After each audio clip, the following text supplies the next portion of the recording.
the number. That's the number. America's team, everybody love him. Shout out to Jerry Jones, yeah, cause he be the owner. Hall of Fame players in the ring of honor. The defense suffocate like anaconda. Greetings and good evening. Welcome to the Roundtable, ladies and gentlemen. Today is Friday, or tonight is Friday, November the 28th, 2025. Bonsoir, comment ça va? I am Drew, and welcome to week 13 of the National Football League. Welcome to week 14 of the NCAA, the last week in the NCAA regular season. Welcome to everybody that is joining us on whatever platform that you are joining us on tonight. We are looking forward to the conversation. Happy Thanksgiving weekend to you and your loved ones once again. Hopefully you are doing something that is making you happy and you are in an environment that is safe and secure. We got some football to talk about, ladies and gentlemen, and it is not the Dallas Cowboys show. The Dallas Cowboys did not earn the entire intro, but in a way, they made a statement with not only getting a victory on Thanksgiving, a much needed victory on Thanksgiving, but it was who they got the victory against that really matters and what that means in the long run. What statement did the Dallas Cowboys make in the past 4 days by beating the two teams that were in Super Bowl 59 last year? They are saying something. Maybe they are getting out over their jet skis. We're getting ready to talk about that. And there is no one better than the CBSA himself to talk about them daggone Cowboys and their chances in December, possibly January, and dare I say maybe even February. We getting ready to see. Bro, Griff, how was your Thanksgiving weekend, or how is your Thanksgiving weekend going, my man? And Hey you ready man, to talk about them boys? so first things first, man. Had a great opportunity to have family and friends over here yesterday. Even had Mr. Fred McDuffie himself, who has officially re-signed with the Dallas Cowboys as a fan. He Uh, has re-signed. he has Come on, free re-signed. agent. Yes, What? Fred is officially re-signed until our next loss. Anyway, he's officially he's officially a Cowboy. For at least a week. He done broke out his cowboy gear and everything. So Okay. man, great thus far, man. And got another game that I'm looking forward to tomorrow. But hey, man, I hope your Thanksgiving with you and your family, as well as the round table. I hope y'all had a great Thanksgiving as well, man. Just ready to talk football. Yes, sir. Yes, sir. The giving was much needed, and it is always and forever present as it pertains to the backdrop of this weekend. But it provides the best football weekend in the fall season because you have the best teams linking up both on the professional level and on the NCAA level, as we see right now with the number 3 ranked team in the country battling it out with their in-state rival, the Texas Longhorns, or hosting the Texas A&M Aggies, who have everything on the line, and we're going to talk about that in a little bit. But let us start where the show opened up with them Cowboys. Griff, my man, welcome to Jerry's World on Turkey Day. It is a tradition. The Cowboys always host a very good team on Thanksgiving, Turkey Day, and this year was no different. Add to the drama, it is Patrick Mahomes and the defending AFC champions. Add more drama, it is both of these teams vying for their playoff lives in week 12 or week 13. No, started last week in week 12, and that journey continues. Both of these two teams are very similar as it pertains to the talent. Both of these two teams are very similar as it pertains to the offensive punch that they both pack. This game played out how we both imagined it would. Your team winning a close one. I predicted that Kansas City would win a close one. Flip of a coin. But how impressed? Now this is a legitimate question. right? Last time I asked you this question last week, I kind of was walking you into setting you up for failure. But right now, after seeing what you saw for your defense, the offense, we knew the offense was going to do what the offense did. How impressed are you now with that Dallas defense? And dare I say, can the Cowboys come back and win this division?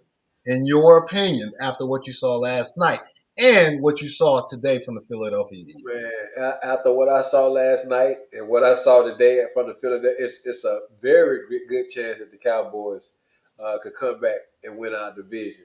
But we're gonna take it one game at a time. As far as with my defense, man, having these players that's been injured back and getting those acquisitions with Clark and Williams, just look like a whole nother team, man, from the team that started in the beginning of this season. And that's the most thing. That's the thing that impressed me the most about the squad right now. Like you said, we know what the offense is gonna do. Yeah, they came out, they tried to get all that the conversation about CD and the drop, so they forced the ball to CD in this one, and he had a really good game. But George Pickett is still the receiver number one on this squad because when we needed him the most, he showed up. But that defense, any other quarterback would have been sacked several times. Can't take nothing from the GOAT. That daggone Patrick Mahomes got out of some. I mean, we had him 30-15 one time. I say, ain't no way. Yeah, Ain't no way, man. But yeah. any other quarterback, I'm loving what I'm seeing with the defense, man. How these guys rallying to the ball, how they put pressure on, how they stopping runs. The Chiefs weren't able to run on them last night, man. This looked like a whole different squad. You're absolutely correct. Tom Brady was calling a game yesterday, right, on the Fox network. And he said something that we've all heard plenty of times, and we say it ourselves every single year. The real football season starts on Thanksgiving. And who you beat on Thanksgiving, especially or if you are battling for a playoff position or for your division, makes a statement, and it usually propels that particular team on a hot streak. And when I said that it wasn't that the Cowboys won on Thanksgiving that was so impressive. It wasn't that the Cowboys won on Thanksgiving in a must-win situation that was impressive for me. It was who the Cowboys beat on Thanksgiving when both of these two teams are in must-win frame of mind. Can you win the big game when you need to? Because this was one of those win or go home type of games. And for me, now, obviously, Kansas City is still alive in the AFC, but they are in the same boat that the Cowboys are in right now. More than one game behind. The fifth team lost. The sixth team a loss. The seventh team a loss. So they are multiple games behind. So they knew coming into Texas Stadium or Jerry's World that this was a must-win situation. Now, why do I say all of that? Is to say that the Dallas Cowboys are no longer that team that could possibly come back to win the division. As I agree with you, Griff, they can do that based off of what we saw today from the Philadelphia Eagles. We'll talk about them in a little bit. But it is that confidence that they've had winning against the two participants of the Super Bowl from last year over the past 4 days. And they've proven that they can beat teams no matter the condition, no matter the situation, because they had to come back against Philly and they outlasted Patrick Mahomes, which many teams have tried but can't do. So the Cowboys are not only a legitimate threat to come back and win the division and make some noise in the playoffs, but they are teetering on entering that maybe they could be a possible Super Bowl hopeful if that defense continues to improve and the offense stays healthy. But conversations for December, hopes get held high until we all know what y'all gonna do. One game at a time, baby. One game at a time. One game at a time. Man, I'm gonna continue to build y'all up so that y'all can come Hey, man, don't come on, Stephen A. Don't you do that, man. Hey, No. hey, Ain't nothing Freddie, to thing. Fred said he on a 10-day contract. Hey, that's what I'm talking about, Fred. My loyalty is contingent on future dividends, meaning how much can I get on this return of this investment that I've given you by giving you my jersey appearances. Go, Fred. I saw that closet too. Fred, you got a whole closet full of jerseys from each team, man. Are you a team rep or something? Anyways, next game, Griff. This one kind of surprised me a little bit. Yeah. Because I was on here last week talking about I don't have any confidence in the Green Bay Packers and the offense led by Jordan Love. I don't have confidence in the Green Bay Packers defense. I don't have confidence in that head coach simply because you don't win the games you're supposed to win. And the games that you do win, you're not impressing anyone, right? You're beating the Giants by 5, 6, 7 points when you should be winning by double digits. Albeit famous Jameis, that's my guy, can go out there and light it up against anybody. But Detroit understanding the severity of this game, the importance of this game, and we are at home. How we are going to allow Green Bay to come in and just do what they want to do against us on offense was somewhat baffling to me. And for Dan Campbell not to have an answer kind of says what I was saying about Green Bay. Maybe I should have been saying that about the 3-1-3. You surprised Jordan Love was able to have that much over-the-top success with the deep ball against that Detroit Lions defense? Or are you disappointed in how the Detroit running game didn't have as big of an impact as we thought that they would? Man, I'm gonna tell you, Michael Parsons and that defense showed up, man. That defense, man, Michael Parsons. You know what I tell you about Jared Goff, and then when they lost St. Brown, when they lost when they lost St. Brown, man, it was downhill for them as far as on the offense. They had Jameson Williams over there, but normally that having St. Brown and them two running backs. I have to put this on the coach too. Again, man, you got to take the points when the points is there. This dude love to go on fourth down, man. Twice, man, he was in field goal range and he refused to. And so for me, and twice he did not make it on fourth down. Yeah, that's Dan Campbell. Now I will say one of the fourth downs he did call the perfect play. Joker just dropped the ball. But my thing is take the point. In these type of games, man. Points, my guy. Take the points. These type of games, you got to take the points, man, because all it takes is one play and it can shift everything. And that gunslinger mentality, yeah, it's cute. Yeah, I want my guys to know I believe in them and stuff like that, man. But you as a coach, man, like last week they was 0-6.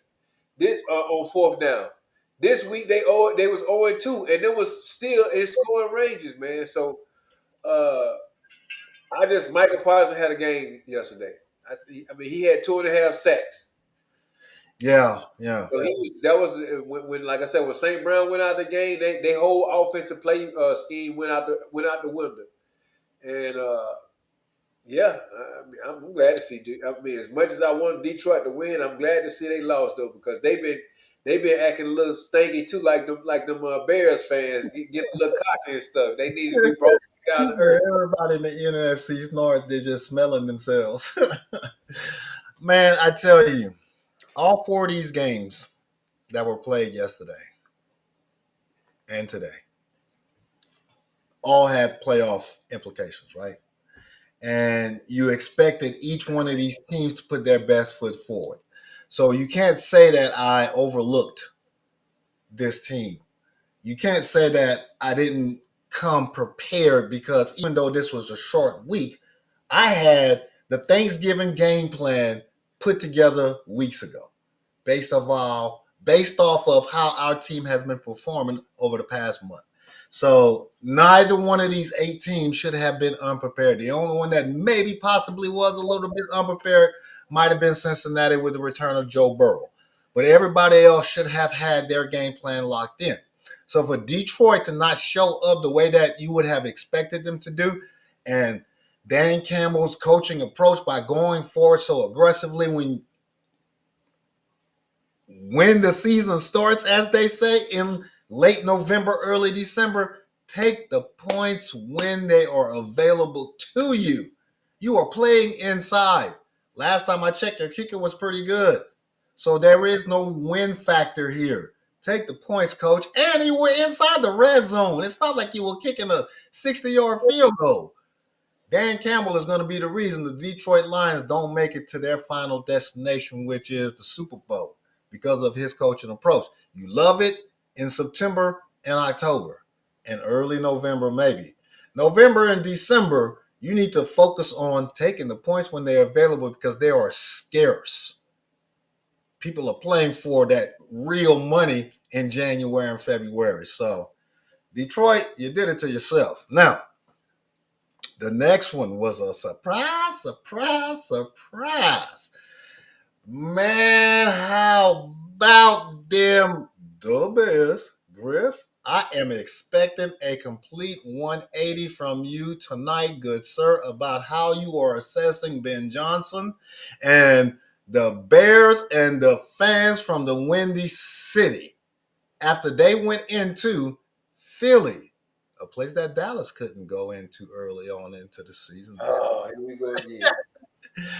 No, but they went into Philly and surprised everybody, bro, in winning a game that Philly needed after coming off of that loss against the Cowboys last weekend. So, what say you about them Bears now, sir?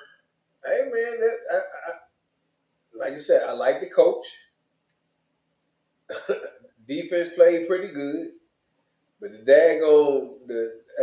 you try to tell me to do a 180 with Caleb Williams, it ain't gonna happen. I still don't see it. This game was won because the Bears were able to have two, not one, but two 100-yard rushers. The Chicago Bears had the ball for 20 minutes longer than the Eagles did. Bro, you ain't winning the game like that, man. That defense was tired. I was like, man, J.K. Dobbins and that's Swift. Swift, my bad. Swift and the dude with the funny name. I think he started with him. Someone we've never heard of until today. Man, that dude was averaging like 7 yards a carry, man. Yes, sir. Yeah, the Philly defense was parting up like the Red Sea, man. They Caleb was suspect, man. A lot of times Caleb was throwing the ball in the ground. He was missing open receivers. So I'm still not a big fan of Caleb. But I like the way the coach, he took what the team was. Some coaches will go away from that. And we'll talk about that in the Ravens game. Some coaches will go away from that. But I'm one of the people like, if it worked, why we stay away from it? And in this type of weather, when it's cold out there, go with the high percentage, and that's running the ball if you can do it. And that's what the Bears did today. The Bears ran the ball, and they played tough defense. I am thoroughly impressed by Ben Johnson as a rookie head coach. I am thoroughly impressed. Why? Because you went into a situation where the expectations was somewhat suspect. Griff believes that they don't have the quarterback that can take them to the level where they would like to go. And that's still yet to be proven, right? Because he was 5-12 last year, but he was a rookie. Most rookies go 1-15, 1-16, 2-13, 2-4. So the team set him up for success. Yeah. His talent did not put him and the team where they thought they would be last year. Now, this year is a different story, especially with a head coach that is focused on not only his individual career path or growth, but the team's growth. And it has shown and proven itself because the talent is still the talent from last year. It was the coaching. Now, the Philadelphia Eagles, my man, my guy, what is going on with those Fly Eagles? Fly, Fred, I know that you are still an Eagles fan, but he on a 10-day contract, man. Adrian or anybody else that's a Eagles diehard, I see the signs of 2023 all over this team. Y'all still don't have an offense that can legitimately put up points. In the past 6 quarters, y'all have done nothing but put up 15 points. And you struggle to put up those 15 points. What is wrong? Nobody can figure it out. that rookie offensive coordinator obviously is not panning out because just as every other team that is battling for a playoff position is putting their best foot forward, you're definitely not. And you're more focused at getting A.J. Brown his little 100 yards. Yeah. While Saquon can break 100, returning punts, playing defense, rushing, receiving, quarterback. Philly has a problem. Griff, do you believe that Dallas can overtake Philly and win this division once again? I mean, Philly's And offense. Go ahead. Go ahead, finish, Drew. will y'all? I really do, man. I mean, and this ain't because I'm a Cowboy fan. I just like the energy that I see in Dallas right now. I like how shiny them boys is. I don't know, and unfortunately, they all say that they playing for the young man that unalived himself or whatever, man. But it's just the energy that I see with this team completely different. Whereas on the Eagles, they don't have that same energy. They look depleted. They look defeated, man, already. I mean, just the Boo Bears was out there today, brother. I mean, and they was booing at home. I mean, that's all. I mean, I felt like the Loud. people was out there. The Philadelphia Eagle fans was pulling for the Bears the way they was booing, man. It was embarrassing, They were going loudly. bro. It was. I mean, after every play. And you can't tell me that does not affect the players or whatever. Like you said, yeah, they did get AJ. AJ had over 10 catches. He got over 100 some yards, 2 touchdowns. But their inability to run the ball hurts them because that's what beat them today. The Bears was able to run the ball and control the clock to keep the ball out of their hands. They didn't have that many chances, man. And so, Yeah. I see the Eagles imploding yeah. because,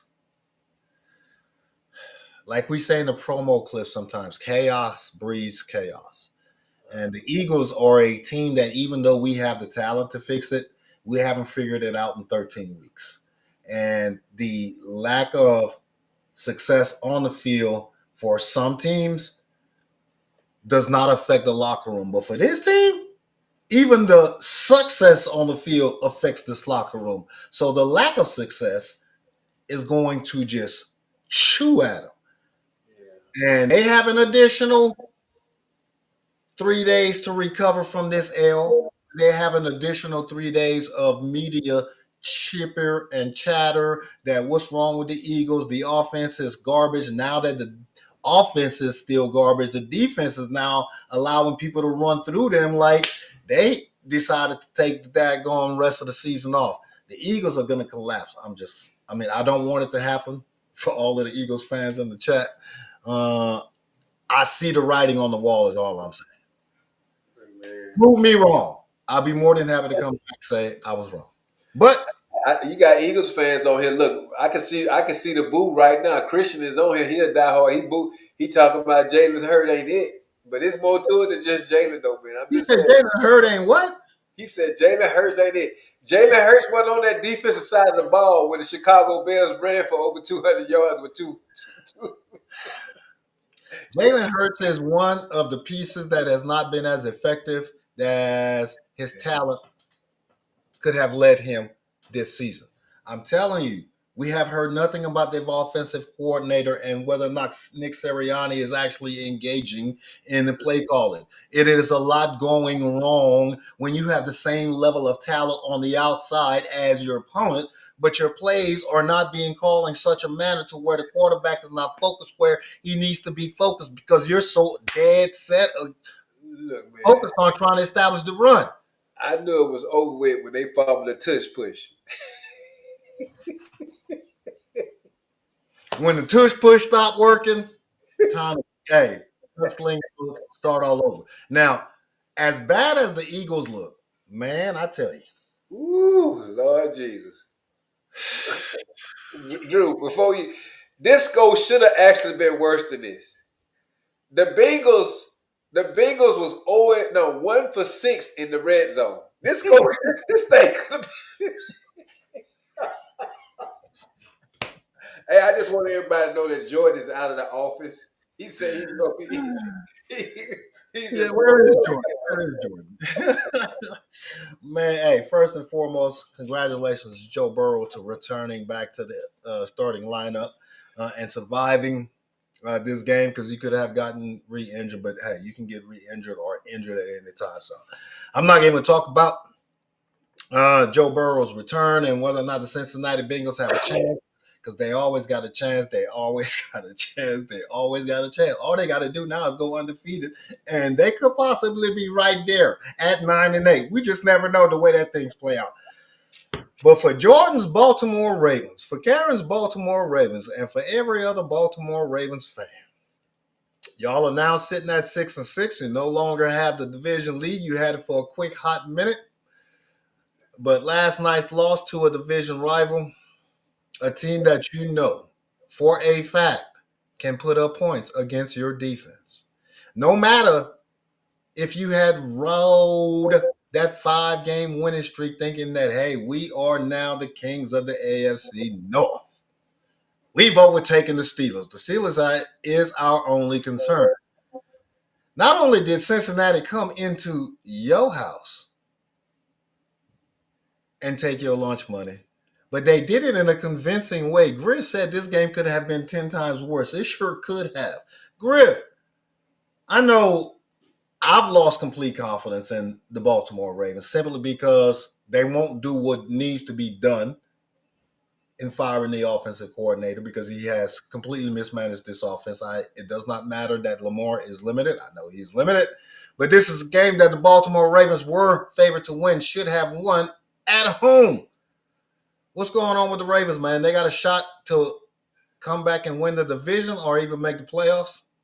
Look, like we was talking about in agreement, unless something changed, man, dramatically, I just don't see it, man. You can't win. You can't win and you turn the ball over 5 times, man. They fumbled the ball 4 times. Like Harold said, 14 points was erased because of the likely fumbled the ball into the end zone, threw an interception. Joe Burrows was able. I mean, they had the ball. This is another game where the Bengals had the ball almost 20 minutes longer than the Ravens did. Go ahead. Where is Derrick Henry from? And he played at the University of Alabama, man. He's still playing the NFL? He in the NFL, man, but he only touched the ball 10 times last night. How many times? 10. He only ran the ball 10 times last night, Drew. Against what defense? The Bengals defense. The Cincinnati Bengals defense, y'all. 10 times. Come on, man. 10 times. Jordan, the Cincinnati Bengals defense 10 times. shut down Lamar Jackson and Derrick Henry in that Baltimore offense. Hey, not only that, they sacked Lamar 3 times.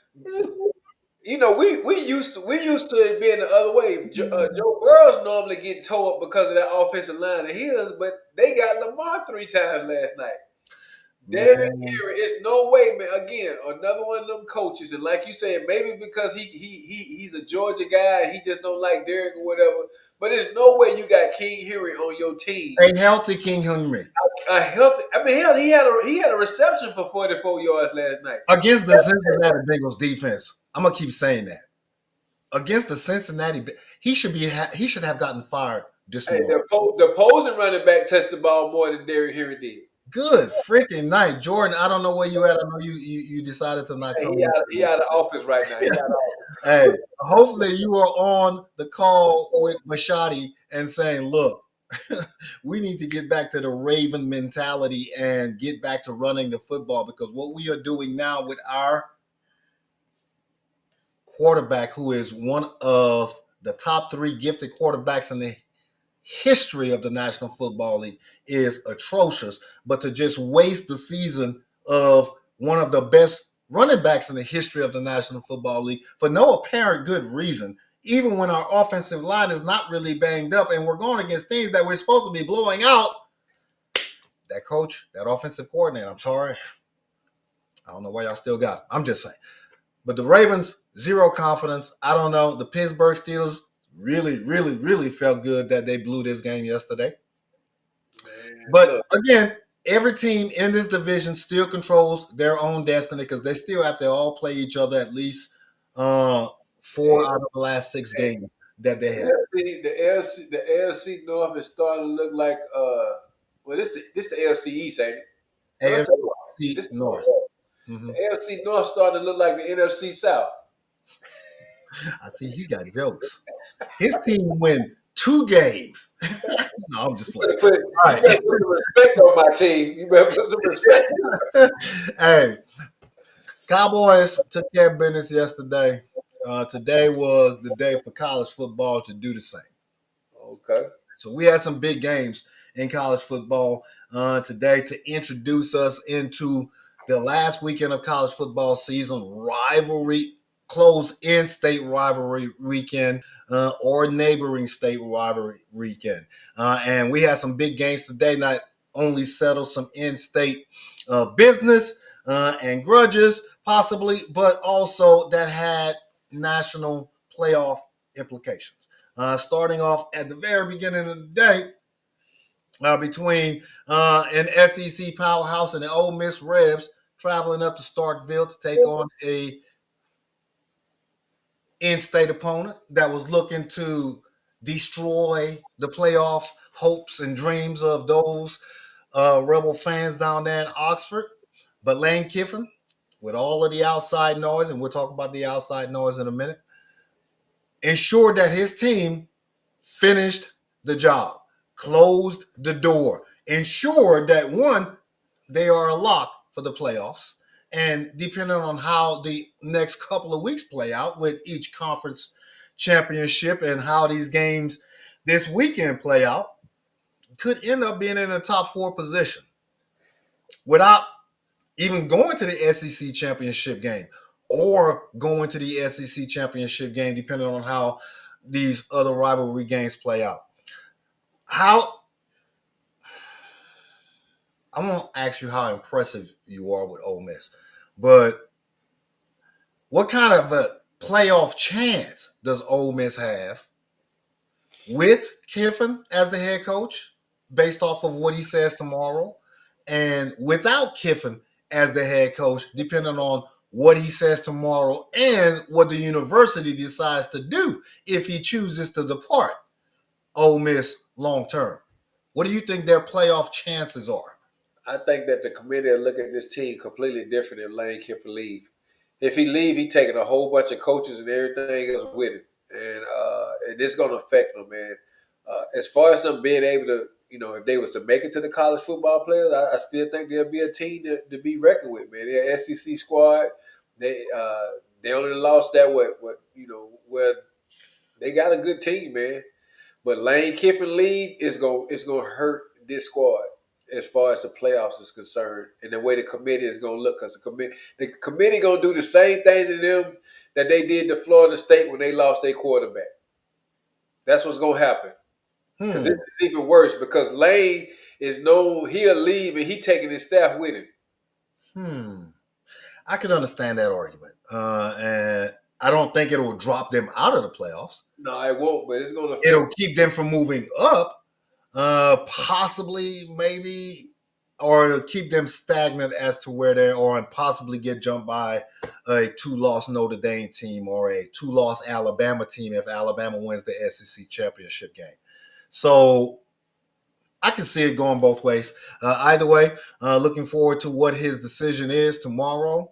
I think he's going to come home to the Baton Rouge and become the next head coach of the LSU Fighting Tigers, simply because So disappointed.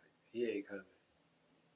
if he don't, He hey, playing, he playing with y'all emotions right now. if he doesn't, on to the next, right? If You he ain't doesn't, want on to you the ain't next. want him. I mean, you ain't want him. You ain't want him. But you remember way back when we were talking about the firing of Brian Kelly, I said that if they were to fire Brian Kelly, I would want them to go after Lane Kiffin, and Yeah. we'll find out here come midday tomorrow whenever he decides to break the news. So we'll see. Now, Georgia looking to kind of punch their way to both the college football playoffs and take care of that in-state business against Georgia Tech after going to 33 overtimes last year, making sure that they finish the season strong, make sure that they don't drop in the rankings, and sit back, wait and see if they get an invitation to the SEC championship, or it'll be Texas A&M against Alabama or whoever else, based on how this Texas A&M game goes tonight. Hey, So, I will share this with you as we talking about it here. Texas A&M, they quarterback just went out. ooh, He got a very the limp that he got is very noticeable. He in the tent right now, so we'll see. ooh, That'll change the whole outcome. that And Texas changes everything, man. Because Reed is driving the is, ball right now. yeah, Reed is absolutely critical to the success of Texas A&M's offense. And without him at the realm, I don't know anything about their backup quarterback. I'm pretty sure that the coach has a legitimate backup quarterback that will be able to facilitate that offense and not have a huge drop off. But on the road in that hostile environment, we'll talk about that in a little bit. Yeah. It will be concerning. But with the Georgia game, them being able to close out Georgia Tech to me in a fashion that we took care of business against an in-state rival who was nationally ranked, who was vying for their own playoff hopes and dreams in an environment that kind of split down the middle because both of y'all are hometown schools. What do you think they are going to be focusing on as they head into the playoffs or the SEC championship game if they get invited? Man, I think be honest, and I think I heard Kirby say this. He really don't even want to play the SEC championship game because it gives him an opportunity to get his guys healthy or whatever, Mm-hmm. and it makes sense. They beat Georgia Tech today, playing old school SEC football. They was able to run the ball.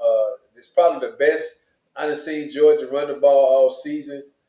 Georgia Tech is a good foe. I mean, they took Georgia to 9 overtimes last year, but Georgia just had a little bit too much for them today, man. And so I think Georgia's going to be fine. Whoever they play in the SEC, I mean, in the college football player, I mean, based off how these brackets measure out, we might even see another Georgia Alabama game before the end of the season, based off of the brackets. And so, yeah, man, I think Georgia is going to be okay. Whether or not they play in the SEC championship, they need Texas A&M to lose tonight.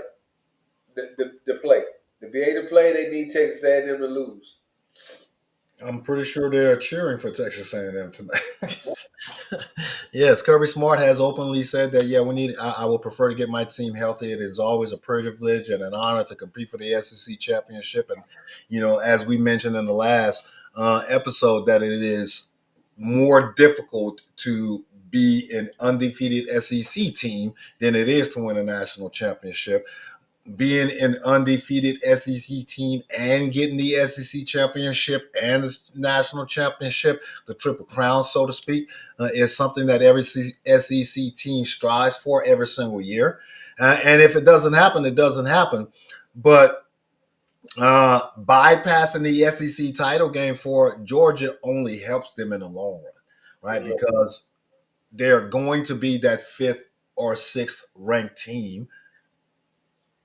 They're going to host the first playoff game. They're going to be against the 11th or the 12th seed, a team that is going to have to travel possibly across the country and have that huge hometown crowd as an additional player on the field, so to speak. So they're in catbird seats, so to speak. Them and Ole Miss, neither one of them truly want to play in the SEC title game. They want to see Alabama go up against Texas A&M. Yeah. And Alabama lose to Texas A&M, so you wouldn't have to worry about Alabama in the playoffs. That's the common sense approach that every team in the SEC is going to take, other than Alabama and Texas, because Texas wants to win tonight so that they can make the college football playoffs on the outside chance that they will let a 3-loss team in. Not likely, but it'll get them to a January 1st bowl at a minimum. So we'll see. Yeah, I mean, Texas A&M quarterback is back in the game. Okay. Well, we're talking about this game right now. So, how is this game going? Give us a little bit of real time update before we Yeah, transition as to what this will mean for both I, teams. I still think both of the teams is filling each other out right now. Texas is leading the game 3-0. But we just see how Texas A&M could be down and then come back and just explode. I think this game will get a little bit more exciting in the second half. I know what Mhm. it is to play in Austin. That crowd could be involved right now, so they're in a hostile environment. Well, I ain't seen that much from either side. Texas has had a couple of flashes. Texas A&M definitely don't look like the Texas A&M we've been looking at all year, but we shall see. But right now they're in the second quarter, and Texas lead 3-0. Okay. Yeah, I agree that this game is going to eventually open up in the second half. Uh, the whole in-state rival jitters, hype, everything, adrenaline, and they'll settle down as we get closer to the half. The coaches will make those second half adjustments, and we'll see a little bit more excitement. What will this mean for Texas A&M if they win this game and make it to the SEC title game? It means that one, you are in, well, they're already in the playoffs, but Yeah. they would be an absolute lock as to one of the top four seeds, no matter if they win the SEC title game or lose the SEC title game. They will be a lock. Same for Ohio State if they go into the playoffs undefeated. Same for Indiana if they won't play in a they might be in the they would be in the one of them is not going to be undefeated, being that they're both in the Big Ten. But what it would do for Texas A&M is it will give them that opportunity to prepare themselves to get that overall seed, not only get the week off in the playoffs, but really set themselves up to make that national championship run. This is their year to do it if they are going to do it because all of the stars are aligning up. And if Texas wins, they get bragging rights for another year. In-state king title. They get to destroy Texas A&M's undefeated season and kind of shake some things up in the playoffs and obviously elevate both themselves and Arch Manning as he closes out his regular season. So I'm looking forward to seeing the second half of that game later on tonight. Man, the big games this weekend in the NFL where teams are going to really separate themselves. Right? We have playoff implications in every single game that we're going to talk about. And each one of these teams is fighting for their collective playoff lives, believe that they not only have a shot to make the playoffs, but they have a shot to win their division and are in striking distance of doing just that.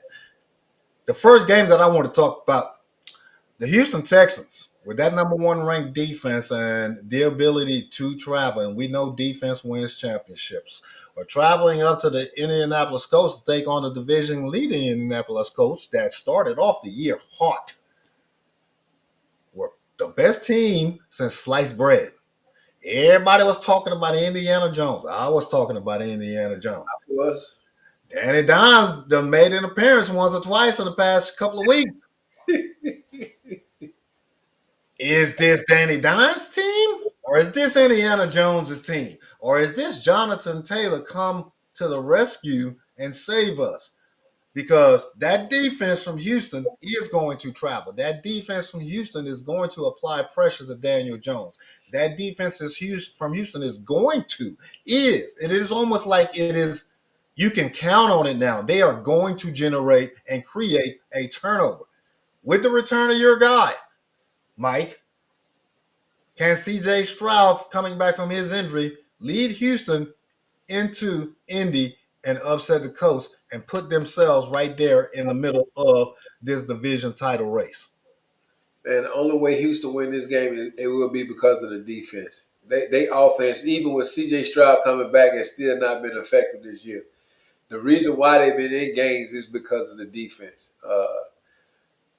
Yeah, you got Nico Collins over there, but other than that, man, they don't have anybody over there, even for him to get the ball too. So the defense will have to win this game. Matter of fact, the defense will have to probably get a score off a turnover. Danny Dimes might either end up throwing a pick six, or Will Anderson them go out there and they sack them and return them. But the defense is what's gonna have to win this game for the Texans. I feel you, man. You know, every week I come on here and I hype Houston up, and you immediately cut him off at the knees. I'm just calling like I see it, man. Man, I think CJ, honestly, I think CJ coming back gonna mess up the chemistry. it's gonna mess up the flow. It might. It absolutely might. We gonna see that if it does mess up the flow early in the first quarter, because that is what I'm looking to see whether or not the Houston offense will be able to have an impact. Because it's not going to be, well, I'm trying to feel you out for 3 quarters and then I'm gonna immediately catch fire in the fourth. If the Houston defense is not able to apply consistent pressure on Daniel Jones, it will affect how they are able to stop, or I won't say stop, but slow down Jonathan Taylor. That's gonna be the thing. Yeah, yeah. You know, But most they of the can. Texans that played, it ain't had nothing to do. They was passing teams and they was able to get to them. But if they can, if you take Jonathan Taylor out of this and then you really put it in Danny Dimes' hand, it's gonna be a long day for the Colts. But Yeah, and for that reason, I believe that D'Amico Ryan is going to take the approach on the, especially on the defensive side, that we are going to trust that this is the Daniel Jones of old and not the Daniel Jones in the early part of 2025. We've seen how he has reacted here over the past several weeks when pressure has been applied and thrown up in his face. The offense has not flowed. They do have the sideline to sideline speed to run, not only run with Jonathan Taylor, but to stop Jonathan Taylor. They do have the muscle up front to push that offensive line back into the quarterback's face. So the speed is on the outside. You have defensive backs that can take away your number one threat in the passing game. You said for the defense, well, for Houston to win, the defense has to do it. The defense will do it. I think Houston does go into Indy and upset just a little bit in a low-scoring affair, the Indianapolis Colts, where the defense does make a big play, either create a key turnover or has a pick six themselves, or a fumble recovery, or sack fumble recovery for a touchdown, or a block punt for a touchdown, or whatever type of defensive touchdown that it can create, they will. And they win a low scoring affair in Indianapolis. And the conversation about Danny Dimes is going to be hot and heavy come next week. Danny Dimes, not Indiana Jones. We shall see. I got the you got you got the Texans in this game. I got the Texans in this one. Yeah, I mean, I got the Colts, man. If he turned it down this weekend, I'll talk about it then. But right now, I still got faith in him, man. So I got the Colts in this game, and it's because of the Houston Texans offense. Okay, I got you. Ain't nothing wrong with that. Now, this next one. This is a perplexing game for me, right? Because the Panthers see that it's right there for the taking. Baker Mayfield is hurting Tampa Bay. We are a resurging team, or not a resurging, but a surging team in the NFC South, since the NFC South is somewhat at a lull with the Saints being down, the Falcons being down, the Tampa Bay Buccaneers in flux. We could rely on this run game and really, really make a statement. But it just so happens the weekend that we want to do that, the best team in the NFC, possibly the NFL, is coming to town. How do the Panthers run game? Because that's the only way they're going to beat the Rams, is by running the ball. How do they stop Matthew Stafford and the Rams passing game? Well, you just said it, by running the ball and keeping the passing game off the field. If they can control the ball with Rico Dow and Hubbard, they should be fine. The thing is, if they have to get into a shootout, I just don't see it, man. The old man is hey, he playing MVP type football this year. Even though we thought he was hurt, that joker been playing. He gonna get that ball in Puka. He gonna get it to Devontae Adams. Man, he looking good. He been using his tight ends too. Matthew Stafford has been playing very good football this year, and the only way that the Carolina Panthers beat these Rams is that they gotta get back to, because that's what they've been getting away from it the last couple of weeks. That's what had them successful, was running the ball. They're gonna have to figure out a way to run against the Rams to win this game. Yeah, this is not the team to figure that out with, though. This is that point in the season where Sean McVay realizes that this is where we begin to separate ourselves. This is the time that you press on the gas. This is the time that you go hard. This is the time that you go harder. This is the time that you punch through that wall that is right there in front of you. And it just so happened that the Carolina Panthers, with all of that stuff that I said earlier about what's in front of them and what they can possibly do and what kind of step that they could possibly make, the Rams realize that no, this is the time where we cement that we are the best team in the NFC and that everything goes through SoFi Stadium. Everything as it pertains to the Super Bowl comes through us. And this team just so happens to be that team in our path this weekend. And I look for the Rams to be extremely aggressive on the offensive side, even though that the Carolina Panthers have a pretty good defense. And I would assume that the Carolina Panthers' approach will be to run the ball to keep Matthew Stafford in that high-powered offense off of the field. But that Rams defense is just too good to consistently allow you to consume the clock. So you're going to have to either try to get quick scoring strikes, which takes you away from the run game, or try to eat the clock up, and you can't do that on the Rams defense. The Rams win this game. The Rams win this game by double digits, even though the Carolina Panthers are much better than what the score may look like. But I got the Rams winning this game because McVay understands the importance of this game, how we can separate ourselves not only from Seattle, but the rest of the NFC West and the west of the NFC, because we're still just one game better than all of those three lost teams. Hell, San Francisco, who is now in the 7th position, they only have 4 losses, and they're right on our tail. So Rams by about 10 to 14 points, in my opinion. I got the Rams. I got the Rams by 2 scores. We are in agreement, good sir. Now this next one, whoo, my man. It is a must-win for both of them. Both of them. Both of them. Both of them. They both need this win, bro. The Bills are traveling to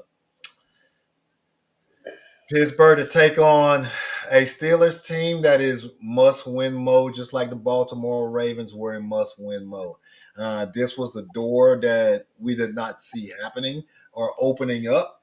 If I'm a Pittsburgh fan, for all of you Steeler Nation fans in the chat, can Aaron Rodgers once again defend home field against a desperate team, a team that many of us thought could go to the Super Bowl, could still possibly go to the Super Bowl, but not with that defense. That offense could definitely travel. We've seen it travel, but we've also seen it get shut down.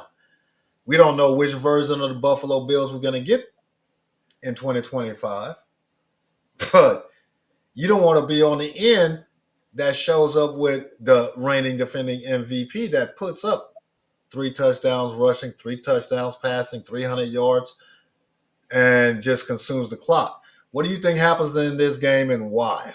How can the Pittsburgh Steelers come out of here with a dub, even though they are the underdog at home? They're going to need some turnovers, man. That's the only way. The sense of urgency is more on the Bills side than Pittsburgh side. I think this is really. I mean, we had this. We've been going 3 seasons now, and like you said, Mike Tomlin has never had a losing season. It's gonna be that this year. I'm just telling you. They don't have the offensive firepower over there. T.J. Watt. I mean, he get his plays in and there, but that defense ain't.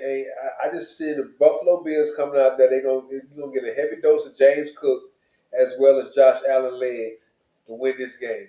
And they're going to keep the Steelers offense off the game. Aaron Rodgers won't even be a factor in this game. They're going to keep him on that sideline. and they're gonna try to incorporate. It's gonna be a heavy dose of James Cook and Josh Allen until Pittsburgh figure out a way to stop it. You know, at the very beginning of the season, I said Mike Tomlin is going to have a losing season. And then about 6 weeks in, I said, nah, he always finds a way. And Aaron Rodgers is playing much better than I thought he was. And then about week 10, I was like, Baltimore catching fire. Baltimore catching fire. And then you said tonight, if we had to put money on it, I think Mike Tomlin does get his first losing season. Only if they lose this game. Can they win this game? Yeah, they can win this game. How do they win this game? By keeping Josh Allen off the field, by ensuring that we have a short passing game with Aaron Rodgers, DK Metcalf, and any other receiver that Aaron Rodgers chooses to target, especially the tight ends, and a run game that keeps the Buffalo defense at a minimum honest. Because we know the Buffalo defense has not been able to stop anybody this year either. Well, So that's that's the thing that's been their Achilles heel this year. They can't stop the run. So you said that Buffalo wins this one, huh? Yeah, I got Buffalo in a tight game, but Buffalo wins this game. In a tight game because they realize they're playing for their playoff lives. They're on the outside looking in right now, too. For that reason and that reason alone, I do believe with Josh Allen being a younger version of Aaron Rodgers, then that youth is going to play a factor, and Josh Allen is going to have to wear the cape and wheel his team to a victory against that Pittsburgh defense, but I think that they do it. So, all right, moving on. Bill, we both agree, win a close one. I brought this game up for two reasons. One, this is a must win for the San Francisco 49ers. No doubts about it. I got it. The Browns are 3-8. They're not going anywhere. This is a game that you're supposed to win. They are starting a rookie quarterback in only his second start against Robert Saleh's defense that is going to probably just come after Shedeur Sanders repeatedly with different blitz packages. But one, it does highlight Shedeur Sanders' second start. Two, for Cincinnati, or not Cincinnati, but for Cleveland to be able to stop CMC. San Francisco has a slightly above average offense. Cleveland has a terrible offense, but their defense, led by Myles Garrett, who can come after you and will come after you, whether it's Purdy or whether it's Mac Jones. Neither one of them can outrun that Cleveland defense. This game is going to be much closer than people think. This game is going to be much closer than people think. Can Shedeur and the Cleveland offense do enough to shock the world and win this game? Because the defense is going to keep them in it. That's what I was saying. I think they can. I mean, if the defense keep them in it, which I know they will. Brock Purdy is coming off probably one of the worst games he's played. And so he's going to try to go out there and right or wrong. Well, he threw 4 interceptions last week. It was 3 or 4 interceptions. 3 in the first half. But Myles Garrett is on the tear right now, man, and he is going to break that daggone record. And he ain't going to have that pressure on him. And I just think the Browns' offense looking completely different with Shedeur down there. Shedeur can get the ball down the field as well as just seem like the offense play a little bit better. And this is just it's his second start. So again, like I said, this is a tough game to pick. I just think that the season is over with for the Browns. The 49ers really need to win this game if they want, their playoff hopes to stay alive. So I'm going to pick the 49ers in this game. But I think it's going to be a close game. It might come down to a field goal. And the 49ers, that's actually their Achilles heel. But I'm still going to say it's going to come down to a field goal. Man, this game could be a blowout where the 49ers win easily, or this could be a close game, as I'm predicting. And I'm going to say that this is my upset of the week. I believe that the Cleveland Browns win this game because of the defense, keeping this game extremely close. And with Kevin Stefanski being forced to realize that he has to open up the playbook with Shadur Sanders, that 53-yard pass, 54-yard pass last week was the longest pass the entire year, where Dylan Gabriel in 6 weeks, his longest pass was 26 yards. Can you believe that? 26 yards in 6 weeks. Yeah. But with that ability to open up the playbook and stretch the field out and extend drives, Shadur Sanders and that offense, coupled with the tenacity and the aggressiveness and possibly turnover creation by Myles Garrett and that defense, I believe Cleveland shocks the world and upsets the 49ers and puts their playoff hopes and dreams in jeopardy. So that is my upset of the week. That's my All right. all right, all right, all right. I'm telling you, book it, baby, book it. Now, man, I've already given you mine, and it's not only my upset of the week; it's my pick. What's your upset of the week? Drew, man, I mean, honestly, that would be. I hate to be a group thinker, but looking back at all the other games, uh, yeah, no, I think the Panthers. I don't want to go with you. The Panthers game would be the upset of the week for me. The Okay. Panthers, Yeah, the Panthers beat the 49ers. That'll be the upset of the week for me. yeah, the Panthers beating the Rams.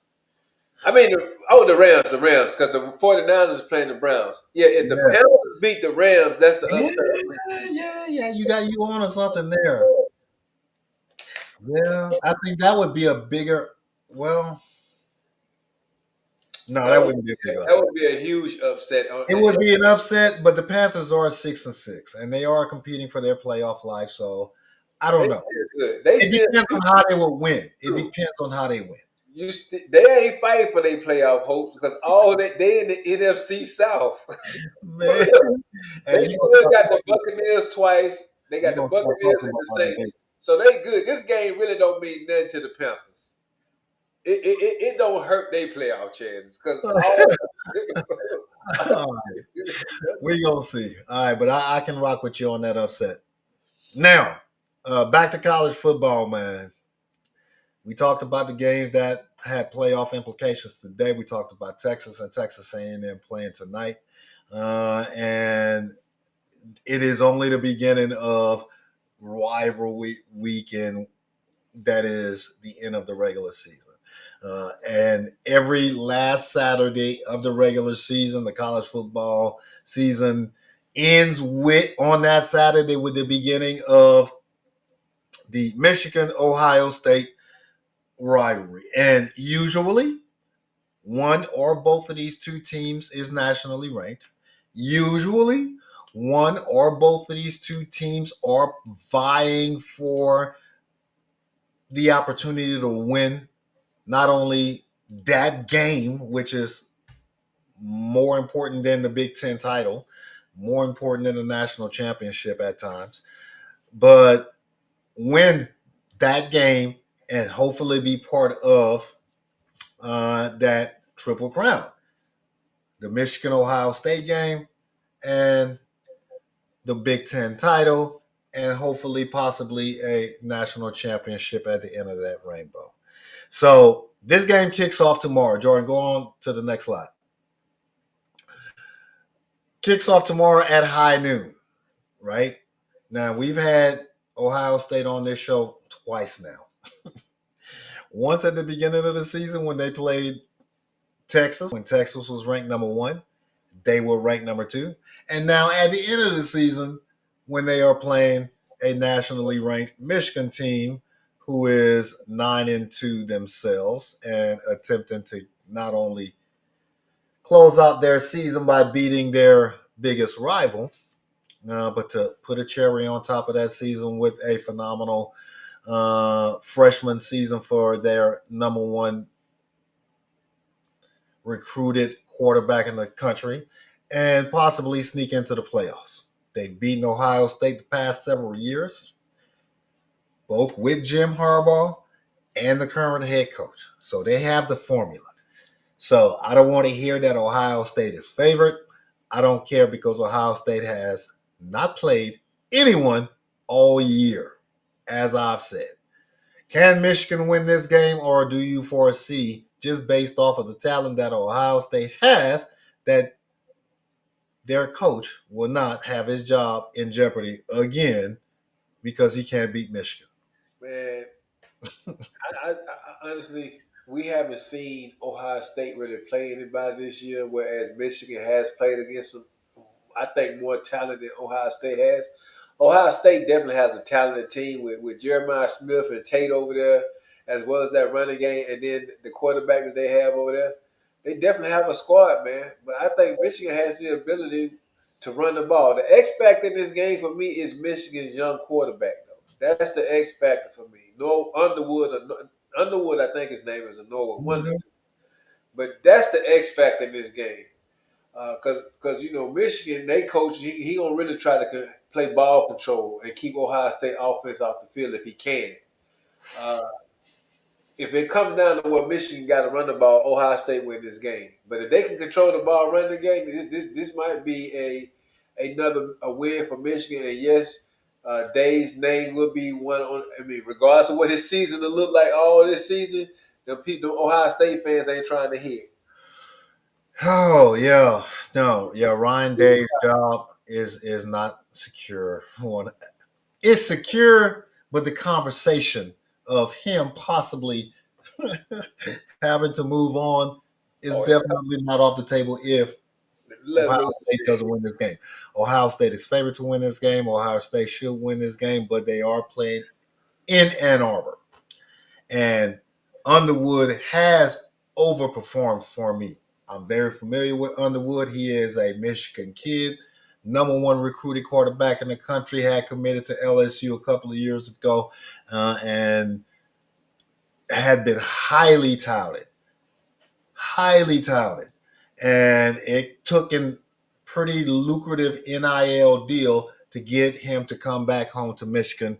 And he started at the very beginning of the season and has led this team as an 18-year-old freshman to a 9-2 record. And they are more battle tested than the Ohio State Buckeyes. I don't care what nobody says. Yep. Even though Ohio State has had that number one ranking for a majority of the season.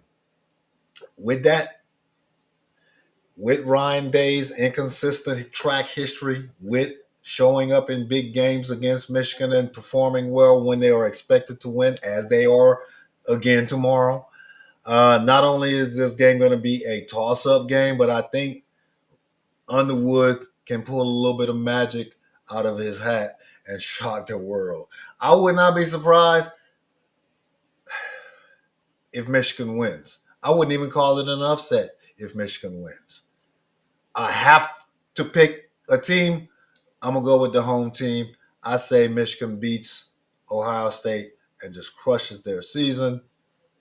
Indiana is better than them. Anyway, I could be wrong, but I'm going with Michigan. Okay. Look, man, I said Ohio State ain't playing nobody, but I still think they're a much more talented team than Michigan. And they were a much more talented team than Michigan last year, too. Yeah, I think and we saw what happened. I think they're a much better team this year than last year. So I'm gonna have to ride Ohio this year. All right, with that home crowd in Ann Arbor, we should see an exciting game. Hopefully, it's a close game, an exciting game. Comes down to the very end because this is one of the biggest rivalries in the country as compared to other big rivalries that are taking place this weekend as well. Now, this next one, in-state rivalry that has national playoff implications and, of course, bowl season implications and, of course, in-state trash-talking dominance implications. You can say it, you can harp on it, but you must admit that it is a fact that this is not your elders, Vanderbilt Commodores on the football field. here over the past couple of years. They have come to each and every game with the intent of winning. And over the past couple of years, they have proven that they can back up what they are saying. Both of them are nationally ranked. Both of them had hopes and dreams of actually making the college football playoffs. They might still maybe, outside shot for the Vanderbilt Commodores. But who do you think wins this in-state Tennessee rivalry? Being that they're in Knoxville, right? In Knoxville, uh, with a lot riding on where we're going to go on the bowl season. Can Pavia do it? I mean, he can prove that he can do it. And hey, they coach just signed an extension to Mm-hmm. stay there for a while, man. So Tennessee didn't kind of like. I mean, after they lost to They fallen Alabama, off a little man, bit, right? they kind of like dropped off, man. We ain't Yeah. heard about them, man. You know, they went from being a team that's supposed to be running the SEC that I haven't heard about, man. So Mm-hmm. they playing in Knoxville, man. Yeah. Yeah, I think Vandy might take an L in this game, man. Yeah, and that is the only reason that I'll go ahead and give you my pick up front. The only reason I'm picking Tennessee is because they're playing in Knoxville, Yeah. and that hometown atmosphere. Even though Vandy is very familiar, this is an in-state rival. They play each other every year. Blah blah blah blah blah. But Pavia is going to put up numbers. It's going to be an exciting game. It's going to be a close game. It's just going to come down to one of those late game plays where the home team is going to be able to pull this game out. And for that reason, I'm going to lean towards Tennessee. But in reality, this is a toss-up game where either one of these two teams can win. But because of the volunteer home crowd, I'm going with the Volunteers as well. Now, this one, my man, this next game is the game that I actually wore this shirt for tonight, closing out the regular season for my LSU Tigers. We've had a lot of turmoil this entire year. It has resulted in the firing of the head coach or the relief of the duties. The head coach, the athletic director, the university president, all of them exited stage, left behind the subpar performance of the LSU Tigers and are operating under interim head coach Frank Wilson for the remainder of the season. Now, we've played Oklahoma 5 times in our history. We've won the last 3, 4 out of 5, if I'm not mistaken, where it was national title game, college football playoff game, and then last year's regular season SEC inaugural game for Oklahoma. The roles are reversed where Oklahoma has the chance this year to not only possibly maybe outside chance of making it to the college football playoffs themselves, but have a team that is better positioned than the current condition of my Tigers. But historically, records don't matter, as we say in the SEC, and this is it. This is quickly becoming an SEC type of game for me. You think my Tigers got a shot to travel up to Norman tomorrow afternoon and close out the regular season with a dub, or is Venable just got Oklahoma on the right track this year to defend home field? I and I guess because they beat my squad and I didn't play, but I can say because we didn't play both of these teams, man. Although we did turn the ball over quite often in this game, I just don't think your team has what it takes, especially with the firing of the head coach. The interim coach just had to suspend some players for out there in the streets doing some stuff that they ain't had no business doing. So I think I think this OU will win this game, man. It'll be a close game. I think LSU will hang around for a little bit, but at the end, OU gonna win this game. I'm not impressed with the LSU offense, right? Haven't been the entire year. Garrett Nussmeyer underperformed early on because of injury, lagging injury, but the offensive coordinator was just absolutely terrible in his play calling, and the offense has underperformed, even though the defense has had his spots all year. And for that reason, as you mentioned, that is part of the reason that they're going to remain competitive in this game. But the offense doesn't pack the punch. I'm always a diehard LSU will win this game. But if I was actually putting money on it, and I'd say, hey, my life depends on it, because of the lack of offensive efficiency, Oklahoma should win this game. But should don't get you that dub. That's why LSU is going to travel and get that dub, because we are who we are, and we're going to finish out the regular season strong. Yep. Yep. I hear you. Man, closing out the regular season is the one of the most talked about rivalries in college football, the Iron Bowl, where Alabama is either hosting their arch rivals, the blue and orange Auburn Tigers, or traveling to Auburn to take on an Auburn team that is most likely trying to destroy Alabama's national championship hopes, depending on the year. Griff, does Auburn have a shot? I know you don't say their name, but Yeah. based off of what you've seen from your team, both on the good side and on the bad side, here in the past calendar month, does Auburn have a shot, or is this just one of those games where y'all get to beat up on y'all little bro? No, I mean, again, records aside, when this, you just said it, when this game is played, you can take records out of it, man. I don't care how good one the other team is playing and where they at. Normally, it always come down to some last minute heroics, like we had to do the grave digger that one year with Jalen Milroe, and then they had the kick six. I mean, it's always come down to someone in this game right here. I just think, man, this year with all of the drama that went on down there in the other area, my I love brothers area and stuff like that. I Uh-huh. think Kellen DeBoer, especially if he don't want to be his name being coming up in the hot seat. He'll go down there and do what he got to do and be prepared to play in the SEC championship game. I just hope that they don't get ahead of themselves and start thinking SEC championship game, because that's what I think happened in the Oklahoma game. They took that game for granted. I think they're gonna prove to everybody, hey, we still here and we deserve to be in the SEC championship game, and they'll be Auburn by 2 scores. I feel you. And I completely receive every thing that you said. But just for shits and giggles, right? Let's just say Auburn does look up and beat y'all.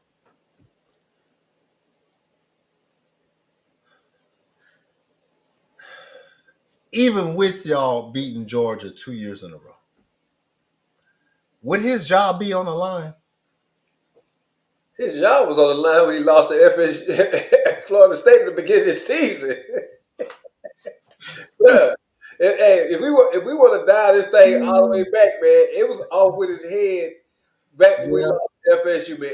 All of them wanted to go, man. All of them wanted to go, and then next thing you know, he go on that run, and then we beat all these ranked teams and stuff, and then the noise died down. But here in the Well, great, that would be the perfect bookend. That would be the perfect bookend. Y'all blowing a game that you were supposed to win at the very beginning of the season, and then yeah, y'all blowing a game at the very end of the season. man, that That won't would do be the that. perfect bookend. That would just have jokers coming back out with their pitchforks and ready to.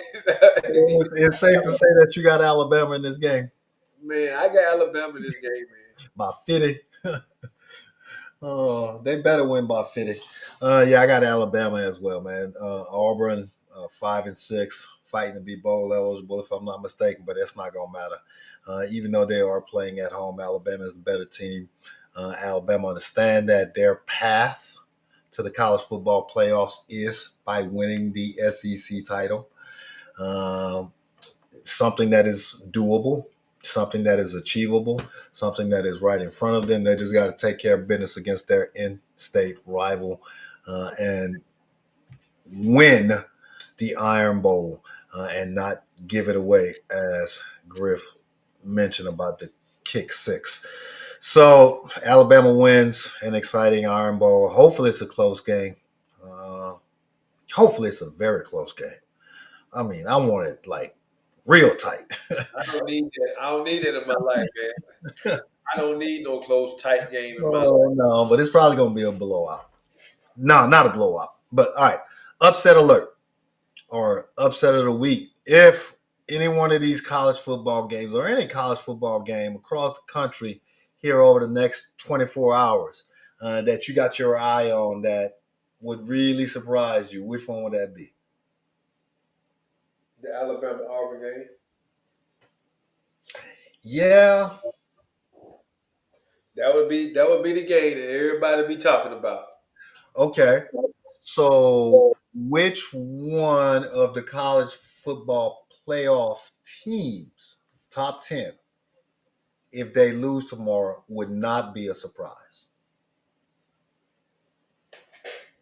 Oh, shucks, man.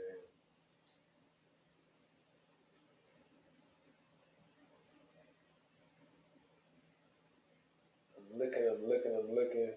I'll give you my upset.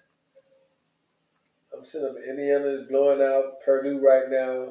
Yeah, that's a, Uh, my upset would be Auburn beating Alabama.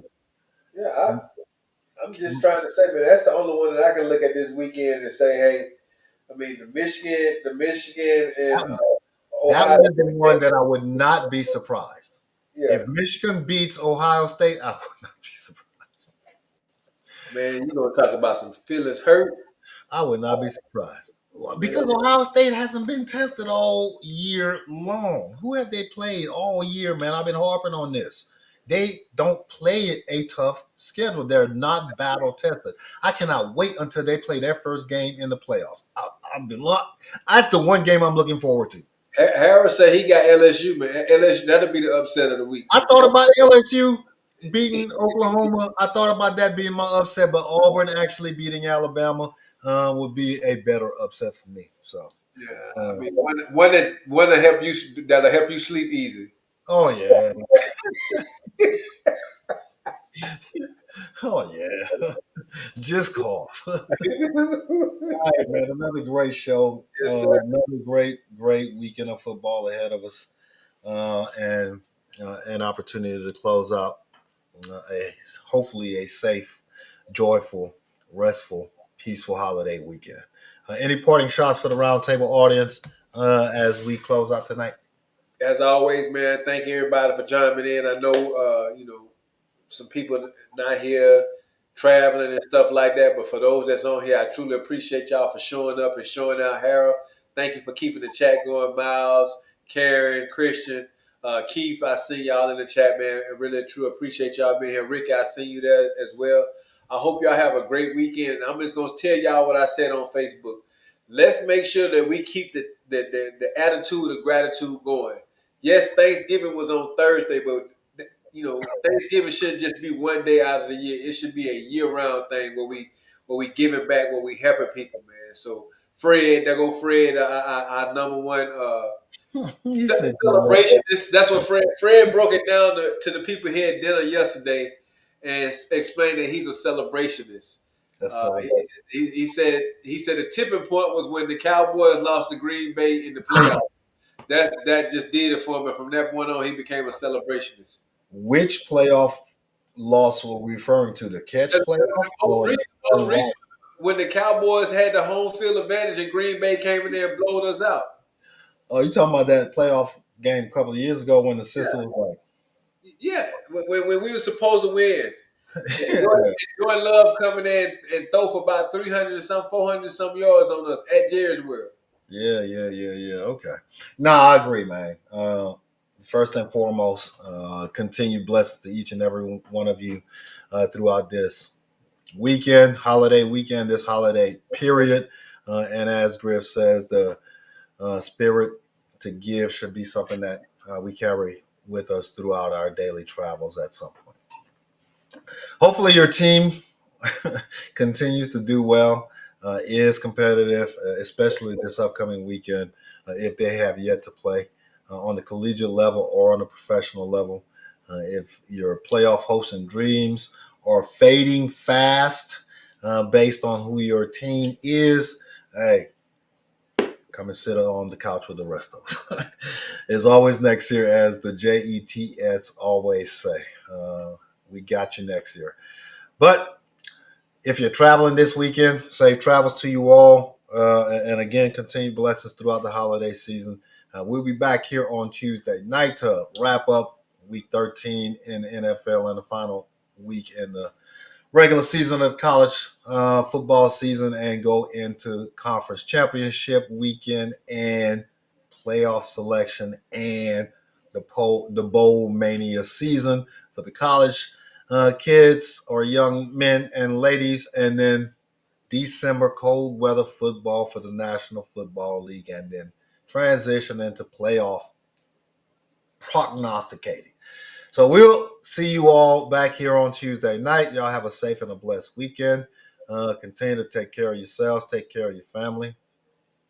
Do something nice for yourselves and your family, and if given the opportunity, please do something nice to someone that you may not even know, because it just might be the best thing that happens to them on that particular day, especially during the season of giving. Be the reason for the season, not the season for the reason. All right, y'all have a blessed weekend. Y'all stay safe. Y'all stay blessed.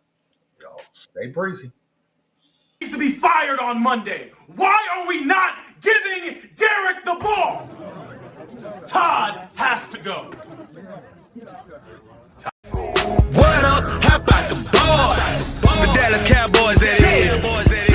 What up? What up? What up? How about the boys? What up? How about the boys? What up? What up? What up? They bring the noise. What up? I'm talking about the Dallas Cowboys. What up? What up?